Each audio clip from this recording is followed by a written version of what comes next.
This is episode number 133, featuring John Poon.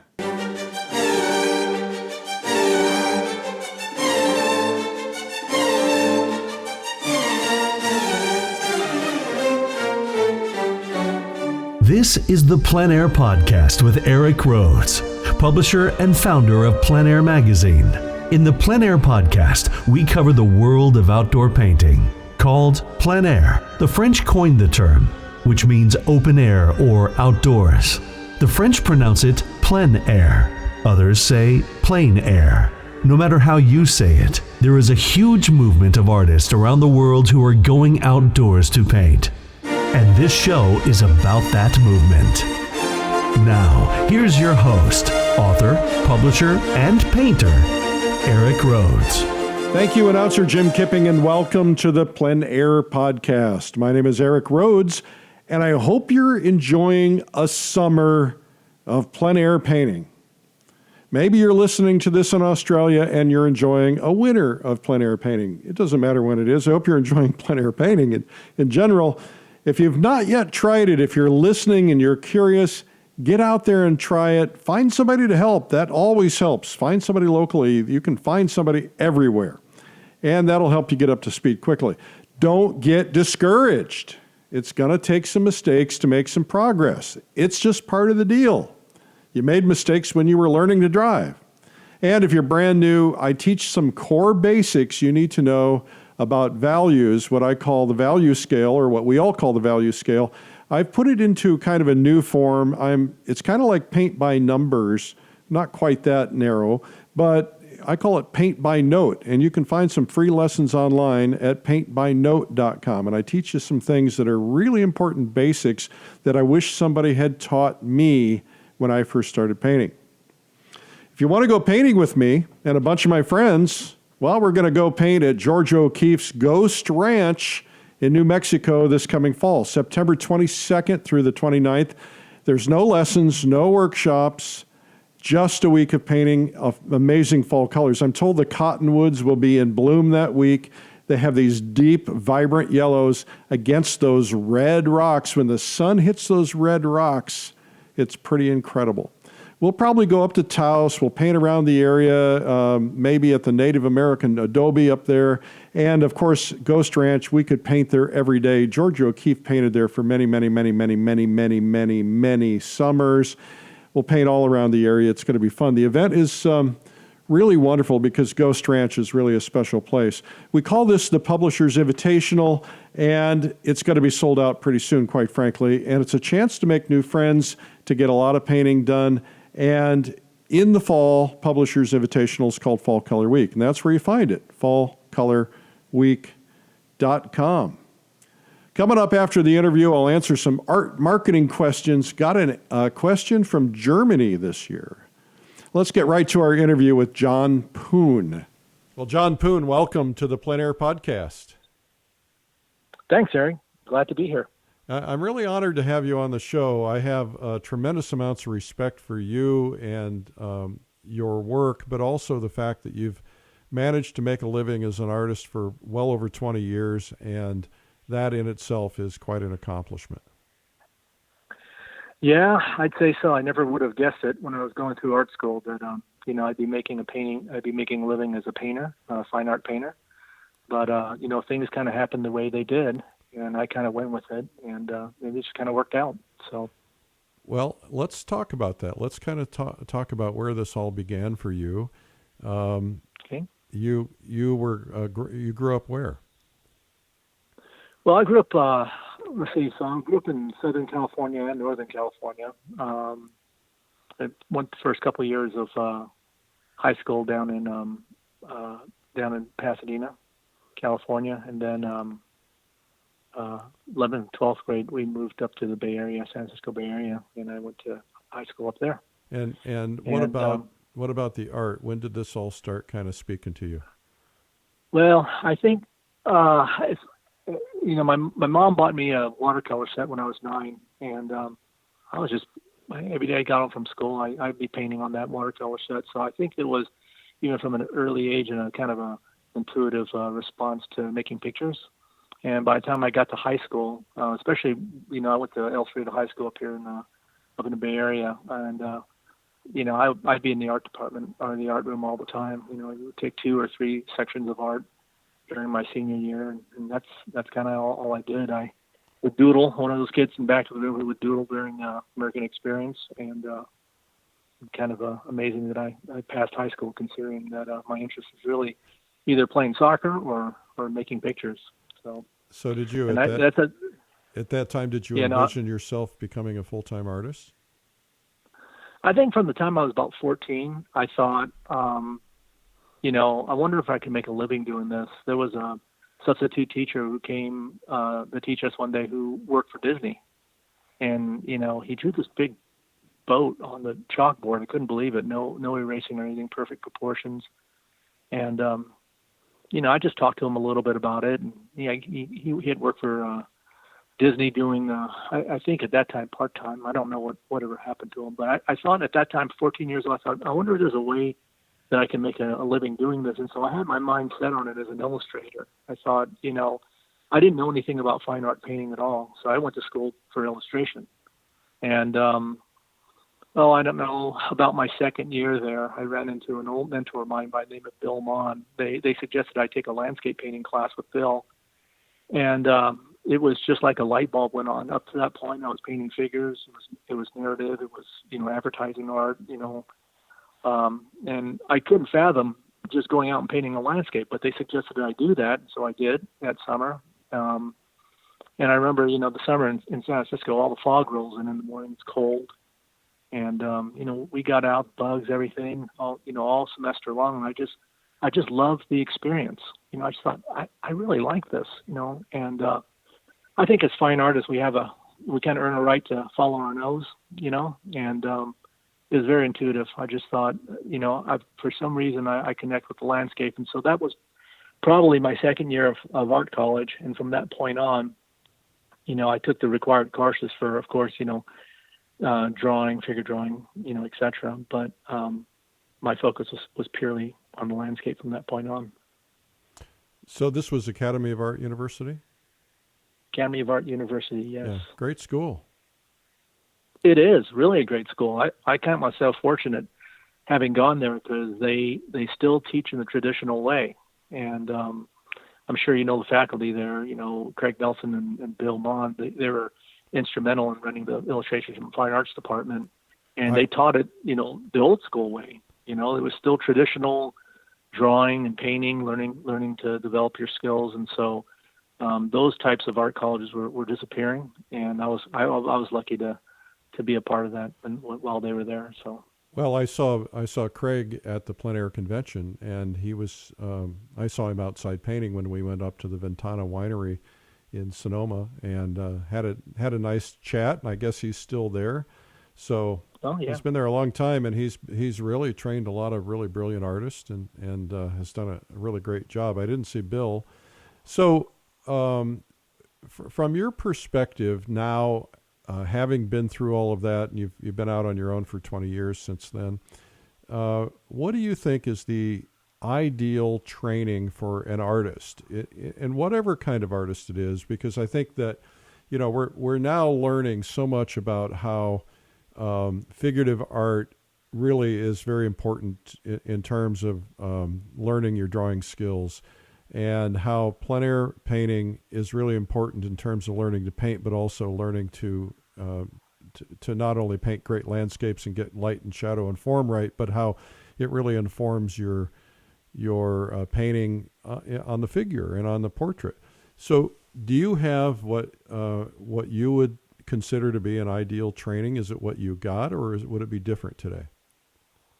Well, everyone's different. So I can tell you from my perspective, Eric, when I got out of art school, I don't think I was quite prepared. It took me a good 10 years before I could start really competing in the marketplace.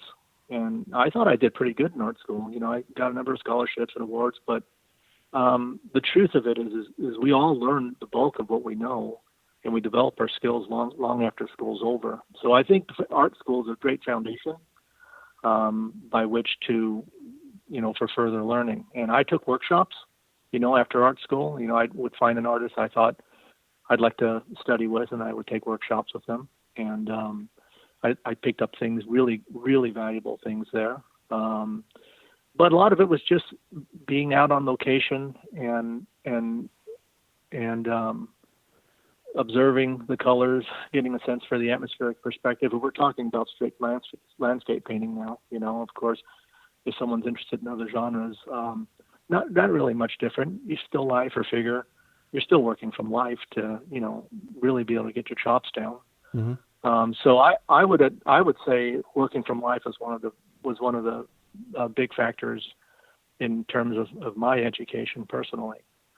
And teaching, like, believe it or not, teaching helps you to be a much, much better painter. At least it was so in my case, because I had to really think about the principles and break them down for the students.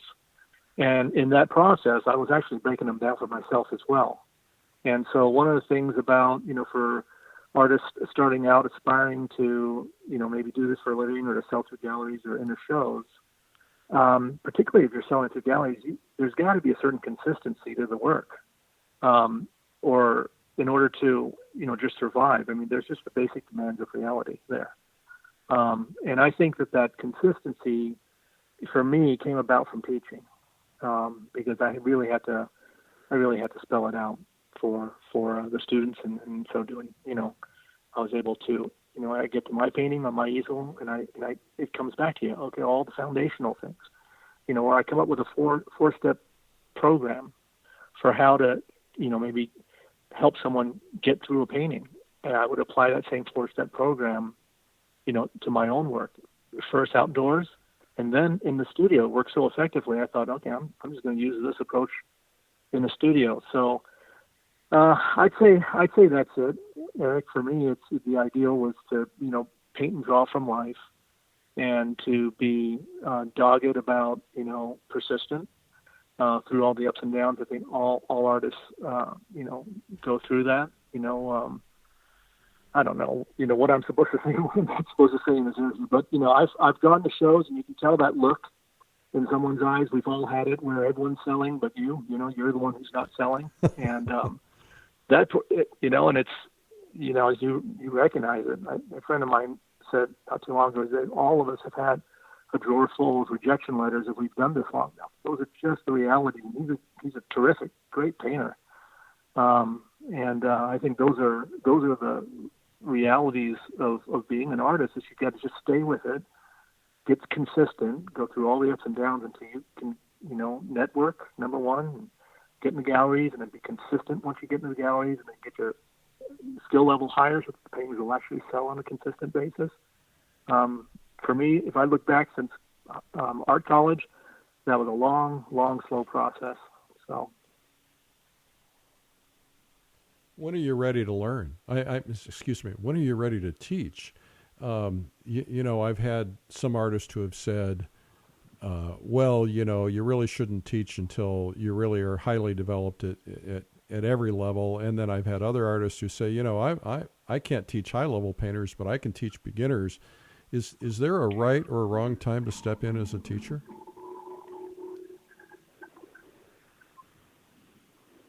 Yeah, that's a good point. I remember being thrown. So I was wanting to go to Disney when I graduated from art college, and I had my resumes out to Disney, DreamWorks, ILM, all the major studios. And Bill said, "Well, while you're waiting for him, do you want to teach a class this summer?" And I said, "Sure. I got nothing going right now, and let's go ahead and do that." And found myself there for the next 10 years. But those early years, Eric, I wasn't much ahead of the students. I mean, I just graduated, and you get into this class and you're teaching them the principles for how to draw, and you're only a couple of steps ahead of the guys you're teaching. I don't know that I would do it any different if I had to look back. It's like getting in the galleries. Someone asked me recently to look at her work and talk to her, give her some advice on galleries. She goes, "I just don't feel like I'm ready." And my response is, we never really quite feel like we're ready. We wait that long. I mean, we've waited too long. And there's some valuable lessons to be learned from teaching and from getting our feet wet, figuring out, the marketplace a little bit by getting into galleries. And maybe, before we're accomplished, honestly, some of us, we don't really, hit our stride until our 40s or even our 50s.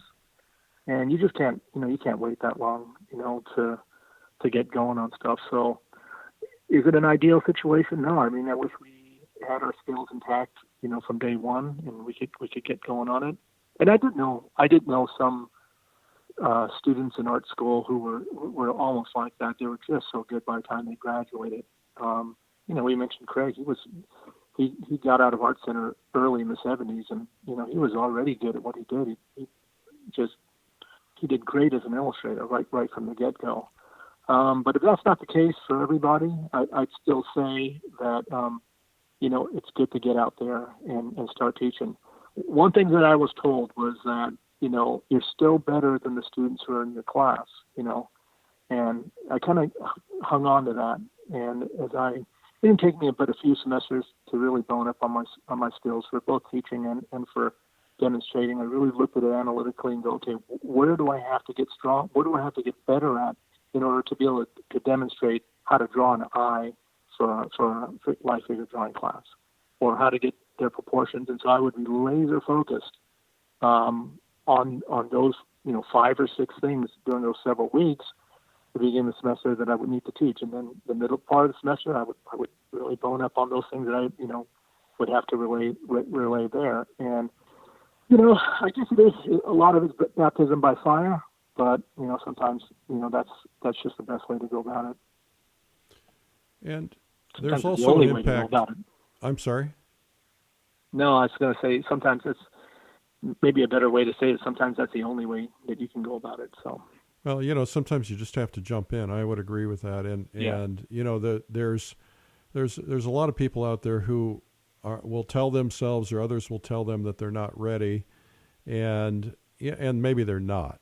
But some people will just keep waiting and waiting until things are perfect, and things are never going to be perfect.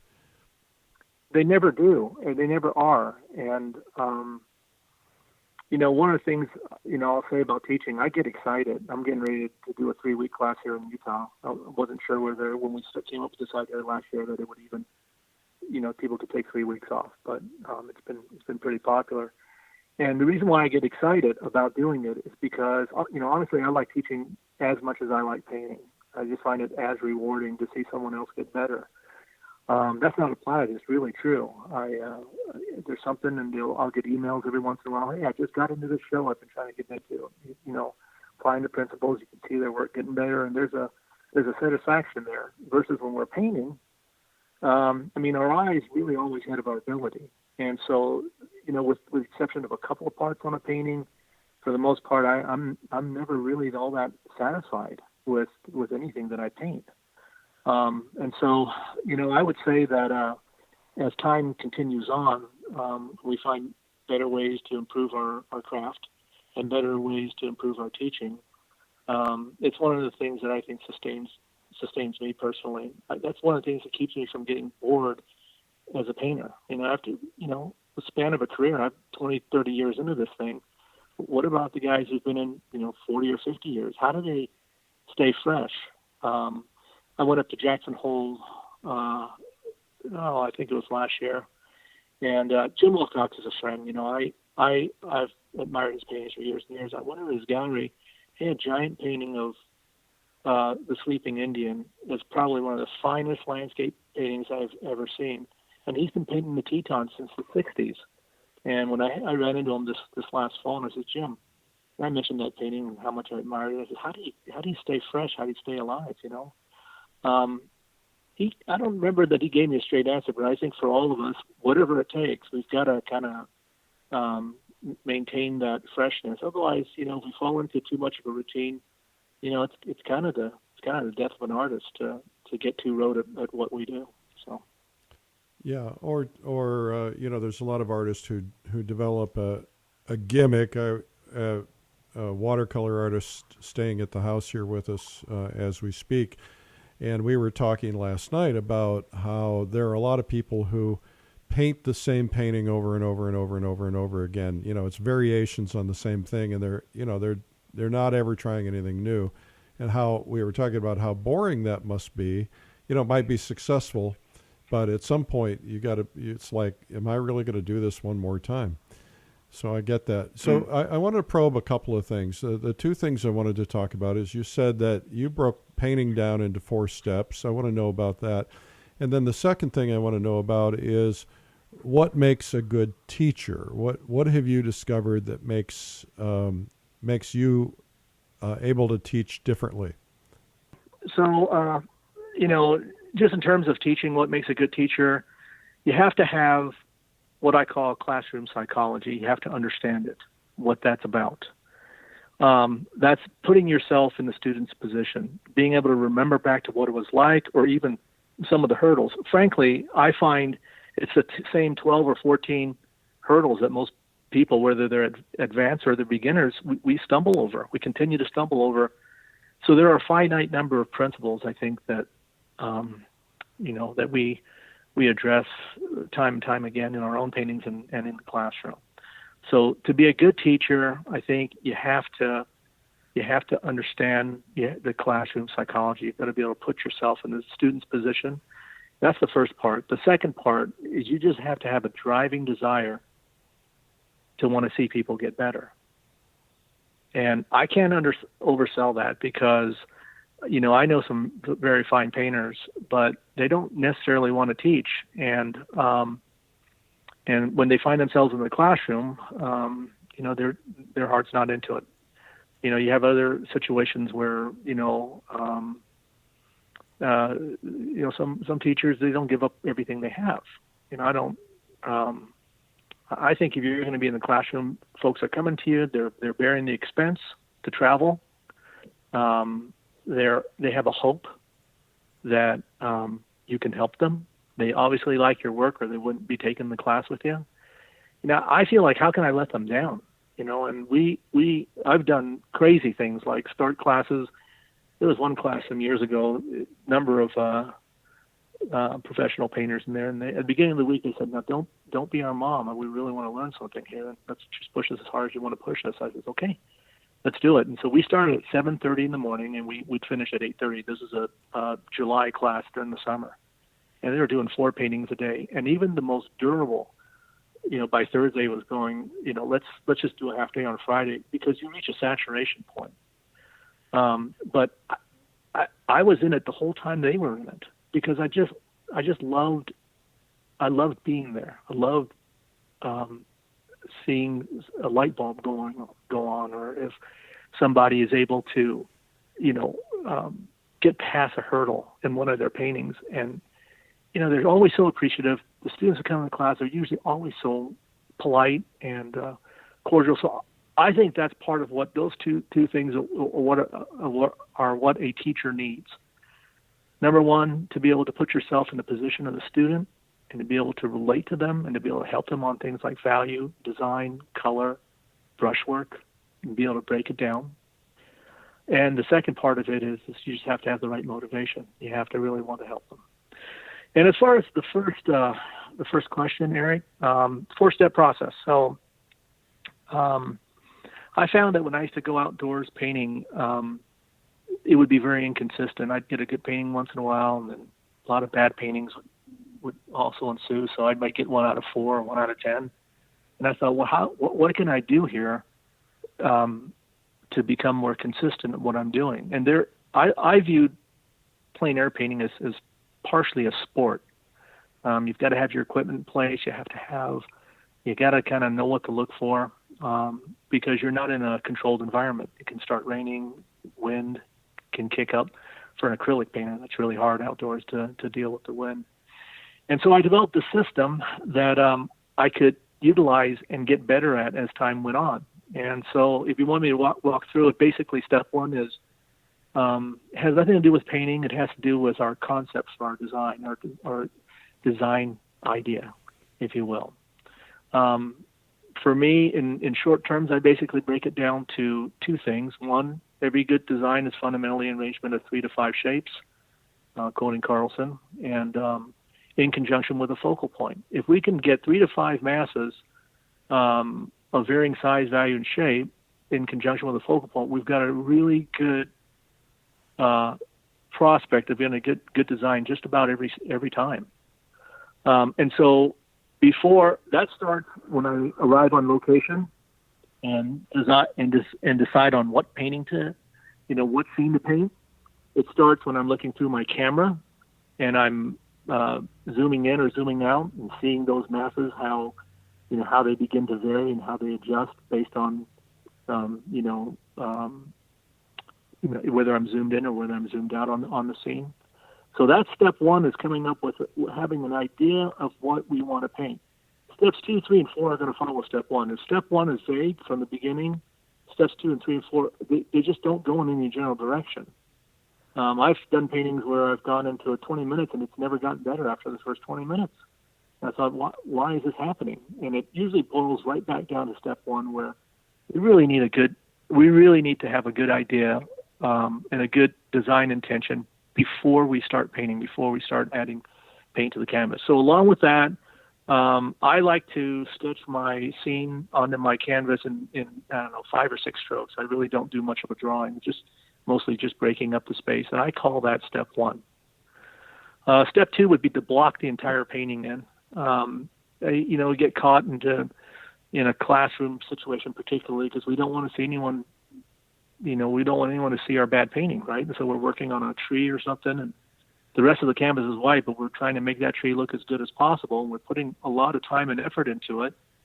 Meanwhile, the canvas is white or toned lightly, and by the time we put in the sky and the mountain, the ground plane, everything darkens up. All of a sudden, the value on the trees are off now, and it's demoralizing to have to go back in there after all that work to try and correct it. So I don't do that. I basically focus on one thing, and that is the block in. And I take the light and shadow side of the 4 basic planes of the landscape, the sky, the ground, any type of oblique planes like the mountain and the trees. And if there's a light and shadow side to each of these elements, I go ahead and I mix that color in the right value, hopefully, about the right chroma and in the right hue. I try to get it right from the beginning. Now, it's going to be off because it's a block in. But we want to try and get it close. In other words, if it's the middle of the day and the atmospheric perspective is dictating that the mountains are becoming blue-violet as they recede in space, I don't want to paint them red-violet, that kind of thing as far as the hue goes. And I don't want to get them too saturated because they're way back in the distance. And I want to get them to about the right value relative to all the other elements, in that scene. So I take about, I'd say on an outdoor painting, say a 9x12, that might take me an hour and 45 minutes or maybe 2 hours to do. Maybe 20 minutes is devoted to the block in. As far as step 1, I think that gets down on my canvas in 30 seconds or a minute or 2 at the most. And so I'm probably about 20, 25 minutes into the painting. And then step 3 would be the adjustment stage. The adjustment stage is important because it basically relies on the block-in as a roadmap. So when I've kind of positioned, that set of clouds or that set of mountains and the general shape that they are, I'm never really going to change that in step 3. I'm not going to, put a whole nother cloud in or move that mountain, put a tree or move the tree from the left to the right side. Step 2 was for that. And along those lines, I actually like to take a break at the end of step 2 and step back from my painting, just look at it for a few minutes before rushing into the next step, just to catch, okay, I've got the foreground a little too muted. I need a little bit more saturation there, or looks like the light side of the tree is going too green. I need to throw some red back into it. And I'll take mental notes like that before I rush right into the third step. Third step would be the adjustment stage, Eric. We're adjusting for value, shape, edge, color, and we're developing form and adding detail. Those 5 or 6 items is what basically takes up the next hour and 45 minutes or the next hour and 40 minutes. And it's the part of the painting where I think it's kind of slow. Things move fairly quickly up through the blocking stage, but refining the shape of the tree. And I think this is where I take my time, because it has to do with my philosophy and what fine art really is. They're relationships that are refined. And the more we paint, the more we develop a sense for, how shapes interrelate to one another, how colors interrelate to one another. And we're doing our very best job in every single painting during step 3 to be able to take that painting and move it from being just something that's a craft, if you will, to something that's maybe a little bit better than that. And that, I think, comes in step 3. That's where, and I take my time. A lot of times, folks will come up to me and say, "Wow, you look like you just that looked effortless." And then, I'll inform them, "Well, I actually repainted those trees, that passage, about 25 times before I got it right." It doesn't look like it. It doesn't look like it, but you're never satisfied, And I always say that our last best passage in our painting becomes our next lowest standard. We're never happy until we can get to that point again, and we're just chasing after it. And so step 3 is for that. I think psychologically it helps me to know that that's what I'm after, so that I don't get too precious with any area, and I'm willing to repaint them if it's not working with another area, even though I'm thinking, well, it may look okay as a tree or as a building, but it doesn't relate well color-wise or shape-wise to this over here. I'm going to change it. And, with that mindset in mind, I think, I've messed up some paintings really badly, that were almost finished and just not satisfied, go back into it and overwork the thing. But I think in that process, over time, you end up becoming a better painter. You do. It's that process that makes you a better painter. And so I'm not afraid of the process. I just go with it. And so on a 2-hour painting, most of the times is in that step 3, moving color around. So in the first step, or in the second step, I've blocked in the light and shadow side of the tree. But the shadow side of the tree only has one color maybe to represent it. But there are some deeper crevices that are darker, or the top part of the tree where the skylight's coming down, it's bending more towards blue-violet.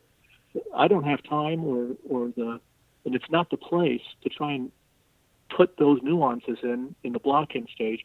But step 3 is where I make that happen, but within the framework that I've established for value and color in step 2. And so it's really very systematic, and I've found that it works really quite well. And it's one of those things where, the more I do it, the more adept I get at doing it.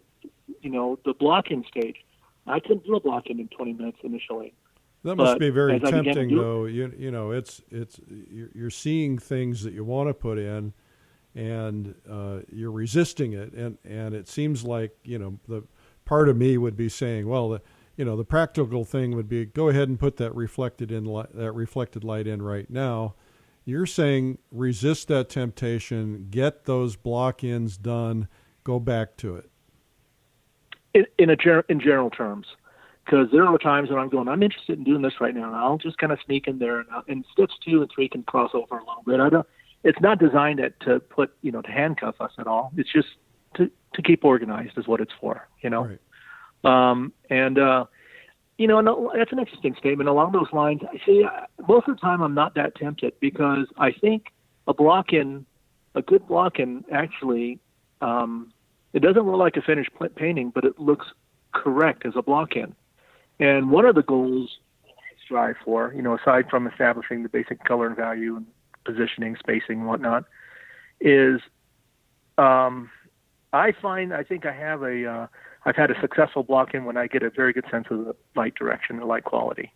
So even in step 2, we're getting a good sense of, is it late afternoon? Is it middle of the day? Is it early morning? Is it overcast conditions? We can tell right away the tone and the mood of the piece, even during the block-in stage. And so there's a lot of payoff there in a very short period of time. And so I usually don't get too tempted, Eric, to move on. Sometimes I do, and when I do, I just go with it. But if I feel like I'll catch myself and go, you're going too far with this thing. This tree's not right, and you've got to repaint it. Meanwhile, you've done all this rendering. It's demoralizing. It's a demoralizing way of painting to have to go back through something that you felt was right in the first place. So I go to the end of step 3. I'm 2 hours into it. My eye's probably tired after about 45 minutes, but I'm pressing on. And at the end of step 3, the painting looks finished to me. But as I said, my eye's tired, so there's going to be things that I didn't catch, tangents, certain elements which are too symmetrical, which I don't want. Would you explain for the people listening who don't know that term? Would you tell us what a tangent is? Sure. It's where two things just kind of touch, and they don't overlap well. So, let's say you have a figure 30 feet away from us, and you have a fence that's 20 feet away from us. But the way they're positioned on the canvas, they just touch one another. You can't tell if the figure's in back or the fence is in back because there's no overlap there. And so that's one of the things about a tangent, is that they kind of defeat our sense of the depth and space and perspective. The other thing about a tangent that we want to, the reason why we want to try and avoid it is because it creates a tension that's kind of awkward in nature, where two things just touch. It's hard to explain it other than that. It's kind of an awkward tension that gets created. And sometimes artists use it actually purposefully. I guess once we learn the rules, we can break them, the old adage. And there are cases where I've seen that happen. I go, oh, that's neat. I think about a painting that Andrew Wyeth did with a cow in front of a fence, and the back of the cow and the fence lined up perfectly. And he knows better than that, but he did that on purpose.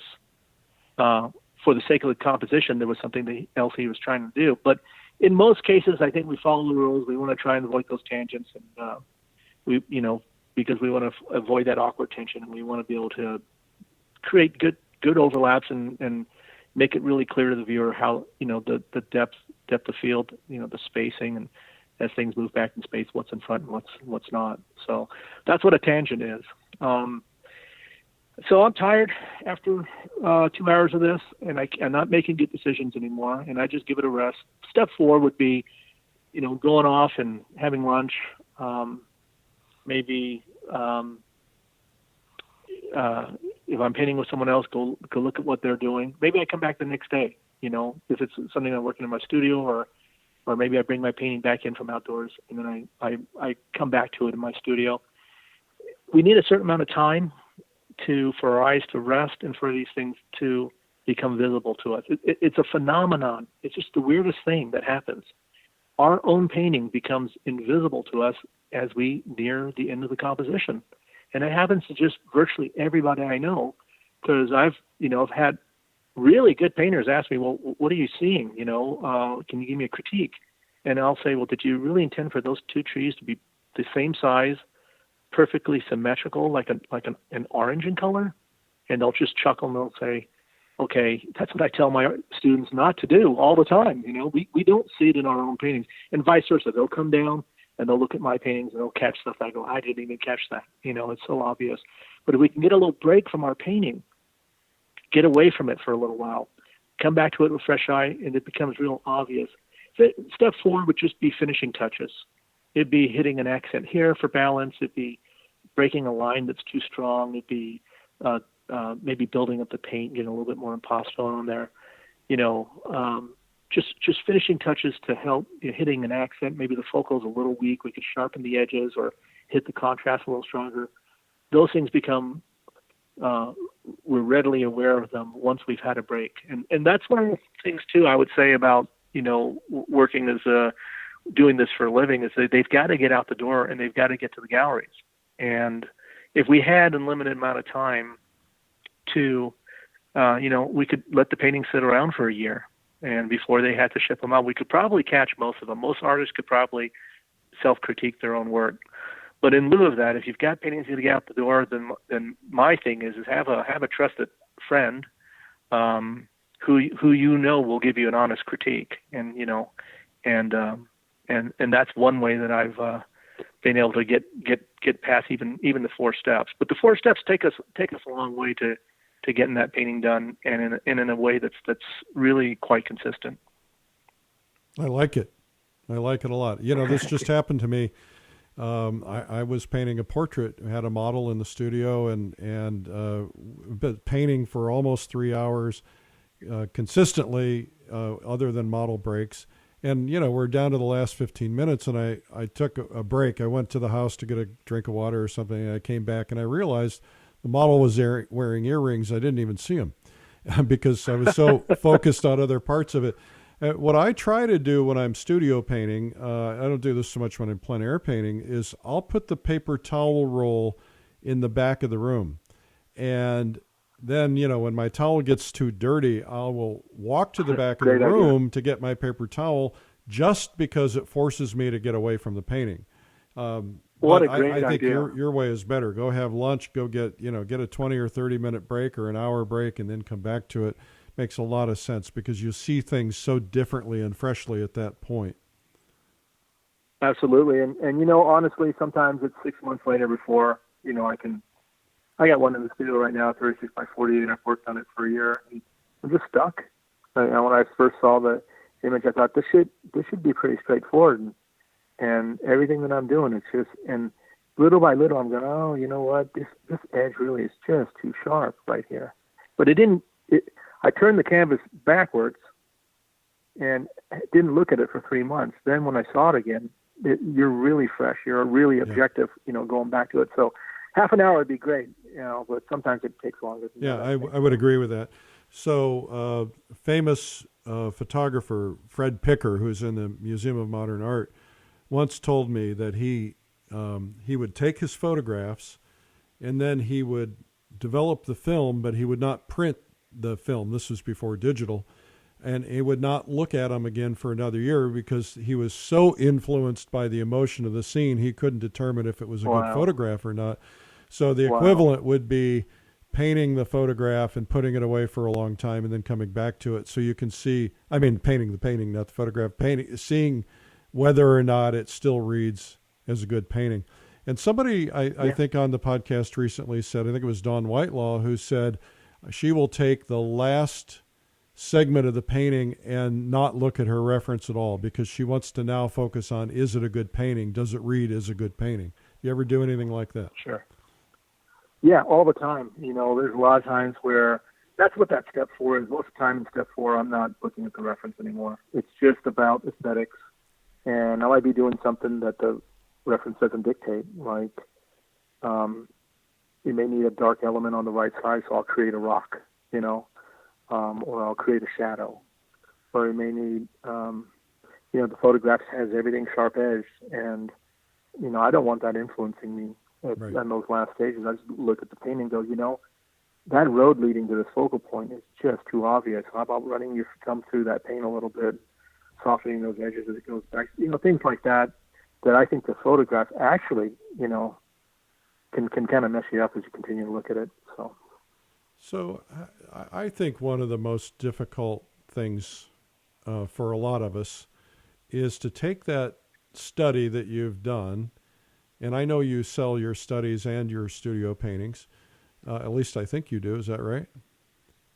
Yeah. I hang on to some of my studies, and other ones I let go. So. Yeah, but I think that one of the biggest challenges is taking that study that you've done in the field and translating it into a big painting on the easel. How do you do it? How do you maintain the sense of freshness?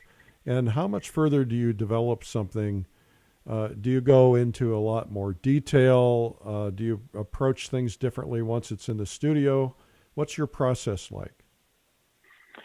Well, that's a good point. And that's one of those topics that, a lot of people would just really love to be able to take a small study and get it to a big painting. A couple of things on that. My thoughts is that the small study is only useful for the large painting if you've got a good small study.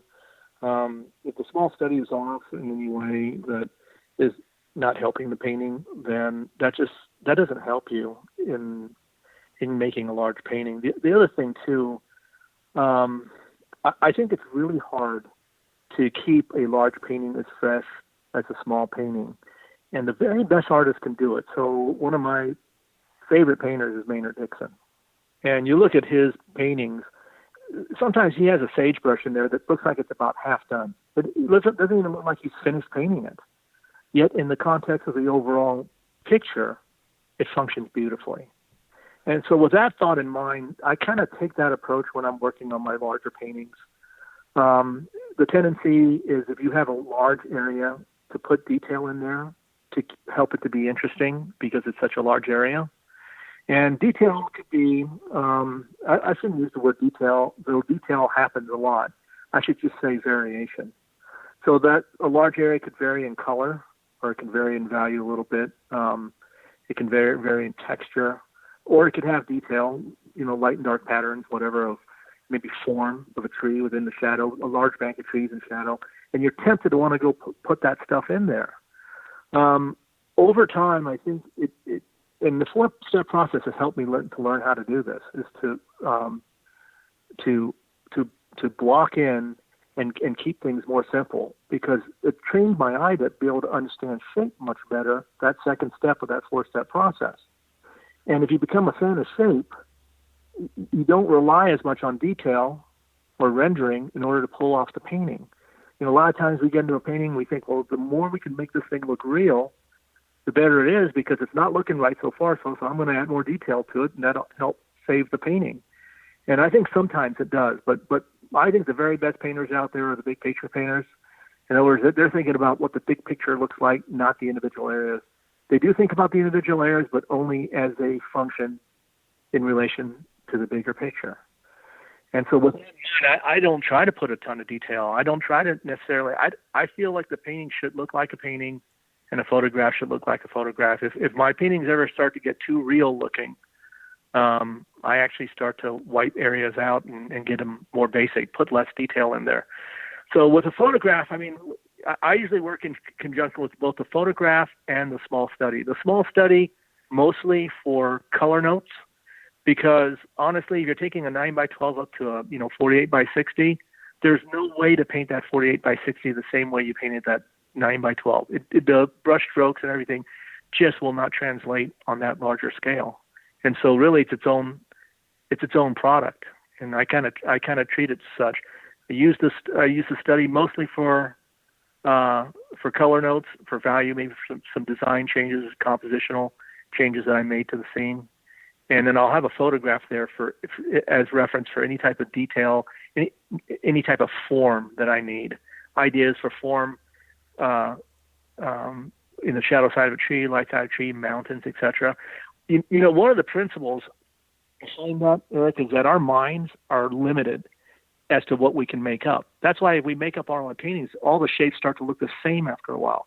That's where the value of the reference comes in, is that it gives us ideas for shape, creative ideas for shape that it's hard to come up with on our own. And if I see most guys, I see too much of that. You can tell that they're, it's gone. Now let me rephrase that. When I start making up too much stuff, I can start to see the kind of generic quality to some of my shapes, and that's when I usually go in and look to the reference for that. So it's kind of a split between the two. It's not painting the photograph and putting all the detail in there. It's using it mostly for form and a little bit of detail. I actually think that's the best way to paint. If you're going outdoors, for sure, it's the best way, because we can't catch everything out there, and it's a wonderful shorthand method for being able to capture the essence of a scene without having to put in every bit of detail. Is to hit the form first, and then just a few items of detail around it. That's kind of the way I go about my big paintings. I don't have a problem using photographs, because I don't follow it strictly, and I actually believe I don't want my paintings to look too much like the photo. I want it to have a little quality of being a little bit painterly, and so I don't know if that answers it, but yeah, it does. It helps a lot. So as we wrap up here, any final thoughts, anything that you would like to share with our listeners? Well, okay, so a lot of people ask me a lot of times, I get emails, they say, well, you got sick and you switched to acrylic paints. What happened? And how'd you overcome that? It was an issue for about 10 years ago. And it got to the point where I couldn't show up at a gallery opening with dry paintings on the wall without getting sick for 3 weeks. I feel like I had the flu and couldn't work, couldn't function. Yeah, are you saying that walking into a place with paintings hanging and they were dry, yeah, and you still would get sick by being around the paint? Well, I suppose they were dry. I mean, everyone brought their paintings and the gallery was hung, but there weren't a lot of wet paintings there. There were mostly studio works that were sent, and I'd go to this show and I would feel those symptoms. My lungs would start to kind of contract, and my eyes would get real hot, and I'd get a headache. And it cascaded. At first, it was no problem. I could breathe liquid. I could breathe any petrol-based product that was out there without really any issue at all. And then I started having issues, and then it cascaded. It got to the point where I became very, very sensitive to the stuff. And I know that a lot of artists are going through that still. So I went through a process called NAET. It's an acronym. I can't pronounce the doctor's name. It's Eastern Indian. That's the N. And the AET stands for Allergy Elimination Treatment. And all you'd have to do is to type in a web search NAET, and a web page will come up asking you for your zip code, and it'll list all the practitioners in your area. So I went to one of these practitioners. I was kind of forced to do it, Eric. I mean, I'd gone to all the oncologists for about 3 years, and they couldn't figure out.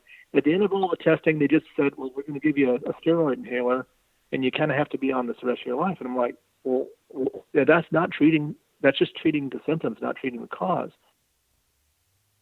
And had you pinned it down to a particular item? Was it your turpentine, or was it the paint, or was it your the liquid, or was it what was it specifically, or was it just everything? Well, it started off just liquid. That was the only thing that I was allergic to, because liquid smells. It's pretty volatile. The smell gets up in the air. And I used to oil down my paintings with liquid. So I'm painting on a big giant surface in front of me, and all that liquid's just coming off. I developed allergies to it. And then after a while, I found I couldn't paint with turpenoid anymore. I had to switch to Gamsol.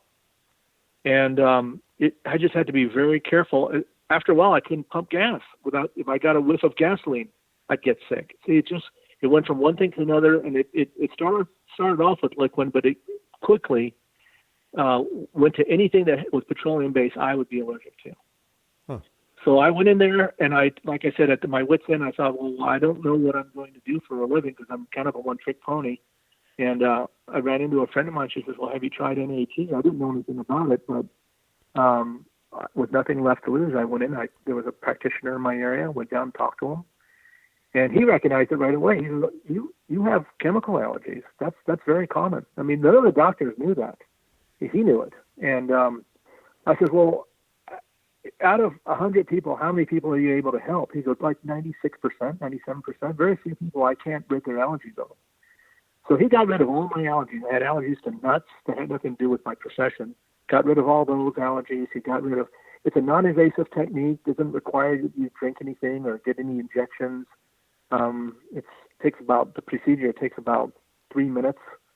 And if I told you what it was, I don't think anyone would believe me. But I went into it, and they tested me, and they found out that, well, I'm not only allergic to, paints and all this stuff. I was allergic to nuts, and I was allergic to, wheat and a bunch of other stuff. So he kind of cured me of all that stuff. I could work in oils again, but I've kind of moved to switch to acrylics, and I like working the acrylics, and so I'm just going to kind of stick with them for right now.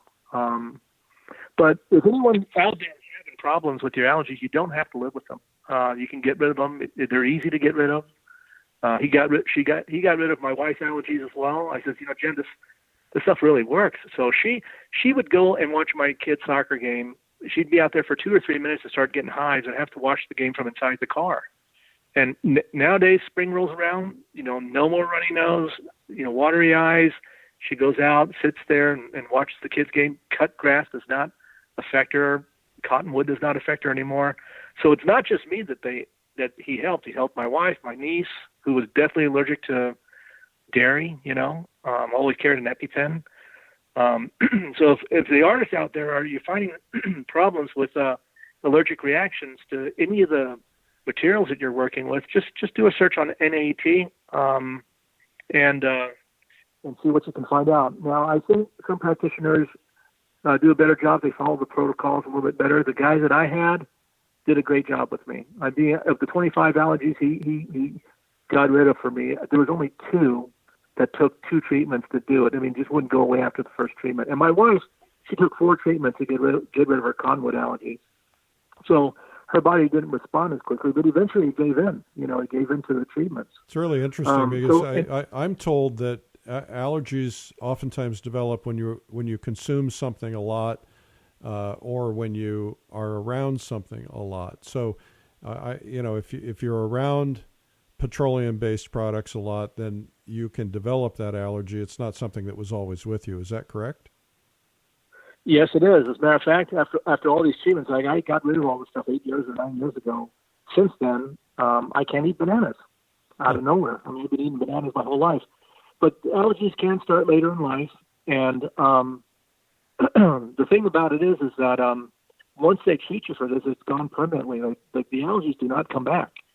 So the way it was explained to me by this practitioner, he said that that our allergies start with our brain telling our body we don't like this. It starts in our central nervous system. And my wife could be in the room all day long with when it doesn't affect her, and I could be out with freshly cut grass and it doesn't affect me at all. But it's our brain telling our body. So all they're doing in this procedure is reprogramming our brain to tell our body this stuff's okay. And it's been around 30 or 40 years. I apparently, no side effects. I don't see how there could be any side effect. All they do is they have you hold a vial of the thing that you're allergic to, and they tap on your back. There's these two muscles that run down your spine. They tap, have you breathe in, breathe out, Then they tape that vial to your chest and have you wear that thing for 25 hours. And the next day you take it off and your allergy's gone. That's it. There's nothing more to it than that. It's bizarre.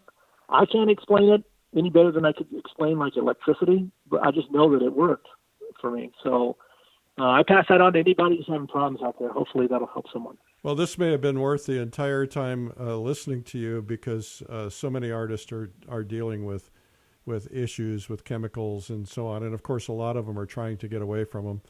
So congratulations on beating that. I know that was a big deal for you. And so. Yeah, it was, Eric. Thank you. Yeah. Well, John, I want to acknowledge you. I just think that you've been a great inspiration to us all. You are a fabulous painter, and I really mean fabulous. And I think that we are all better because you're out there teaching, and you're demonstrating and showing us what you can do. And just by looking at your work, it's really fantastic. So I want to thank you for being on the PleinAir podcast today. It's been my pleasure, Eric, and thank you so much for those accolades. It means a lot coming from you. And thanks once again. I really enjoyed the interview and had a good time talking with you today. Well, thanks again to John Poon. John is an amazing guy, and I'm so glad he got his health under control. Those suggestions are really great. I'm going to try that myself. You ready for some marketing ideas? This is the Marketing Minute with Eric Rhodes, author of the #1 Amazon bestseller, Make More Money Selling Your Art, Proven Techniques to Turn Your Passion into Profit. Okay, well, in the Marketing Minute, I try to answer your questions. I don't always have all the answers. I just think I do. Well, anyway, that's what people would tell me. I try to answer your marketing questions that you email me, Eric@PleinAirMagazine.com. It's Plein, Pleinair, Eric@PleinAirMagazine.com. Here's a question from Frank. I didn't say Frank, I said Frank in Germany. Frank says, Eric, I want to break into some of the PleinAir events in America because there are not a lot of them in Europe. What do you recommend? Well, Frank, the first thing is you always have to ask yourself, why? Why do you want to break in? What is your goal? Is it about recognition? Is it about painting with other people? Is it about selling art? Is it about publicity? Or is it just the idea that you want to participate in events? Try to figure out the why, and that'll help you define everything else. And this is true with all marketing. Whenever you say to yourself, I want to fill in the blank, ask yourself why. What's the exact goal and the answer to why?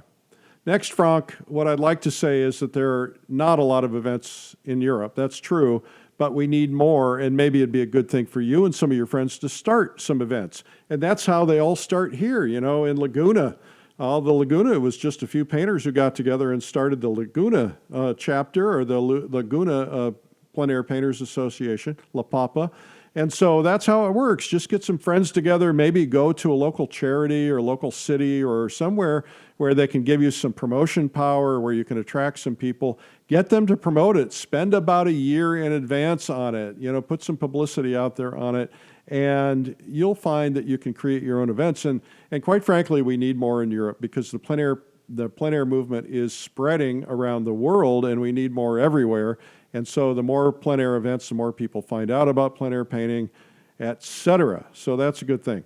In terms of getting invited to events in America, there are two things. First off, watch for announcements of juried shows, calls for artists, and then apply. Because these are usually blind judging. They're judging your work. They're not buying you based on your name or your brand. Now, if you get into those, that's great. But keep in mind, you're going to have to probably pay your own expenses. Some events will put you up somewhere, usually with a host family. And of course, you're going to have to carry all your gear and your frames and all that kind of stuff. So you got to anticipate that in advance. And you may or may not sell. Sometimes great artists go to these events and they don't sell. Sometimes unknowns go and they sell out everything. You just never know. But some events also want to draw people who are pretty well known, because well-known artists draw in other people. So some artists have told me that once they started advertising, they started getting invited to events. Sometimes it's because they had articles. Things like that will help get you visibility, and that visibility will help get you known.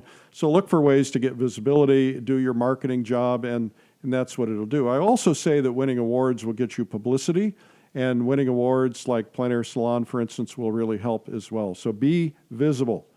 The next question comes from Pamela Howard. Folks, I got to remind you, tell me where you're from when you send these emails, because I don't know where Pamela is from.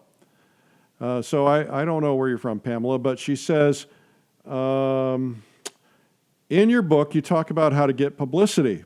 Would you talk about it some more on the podcast? Pamela, publicity can really launch a career, and especially if it's in a big media, gets you a lot of exposure with a large following, either locally or nationally. But it's usually not about one thing. In other words, one article, one ad, one of anything is not usually going to accomplish everything. It's about repetition over time. So you want to be looking to build articles. Every time you do a show, try to get publications like mine to do stories on your shows, get them to do features on you, get them to do stories.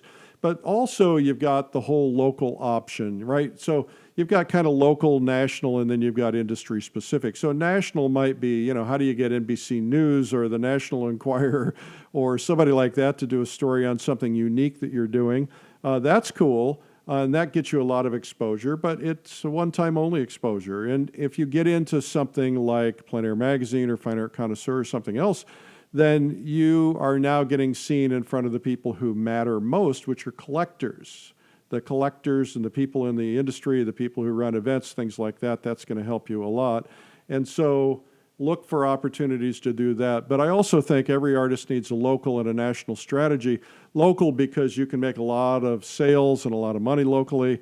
National because you don't want to have all your eggs into one basket, right? Because some local towns don't do well in certain times. And if there's a recession in your town, at least you've got a recession-proof strategy by having galleries in 2 or 3 other markets, preferably markets where the recession isn't hitting, because some markets tend to be a little bit more recession-proof, like Silicon Valley, for instance, tends to be. Of course, that could change at any time, like anything.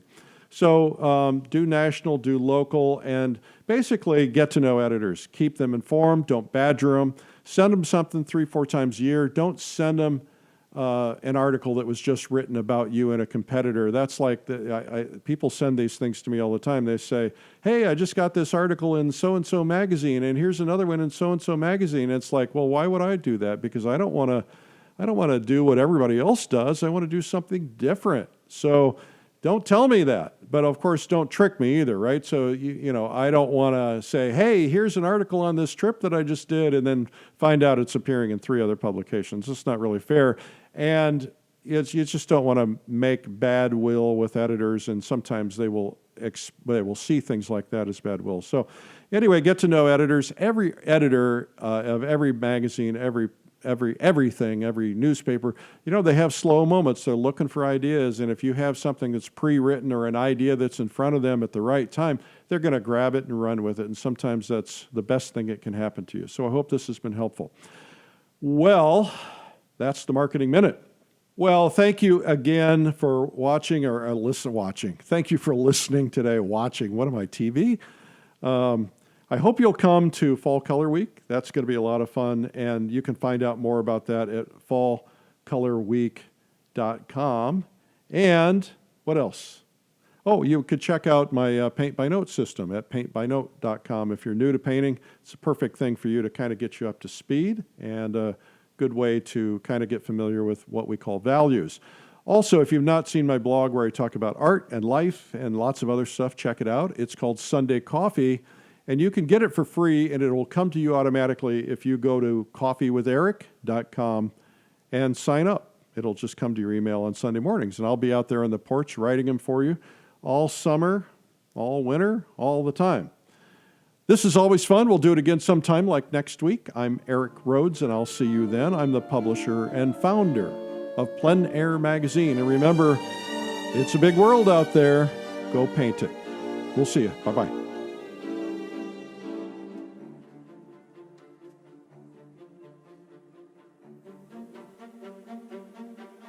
This has been the PleinAir Podcast with PleinAir Magazine's Eric Rhodes. You can help spread the word about plein air painting by sharing this podcast with your friends. And you can leave a review or subscribe on iTunes so it comes to you every week. And you can even reach Eric by email, eric@pleinairmagazine.com. Be sure to pick up our free ebook, 240 plein air painting tips by some of America's top painters. It's free at pleinairtips.com. Tune in next week for more great interviews. Thanks for listening.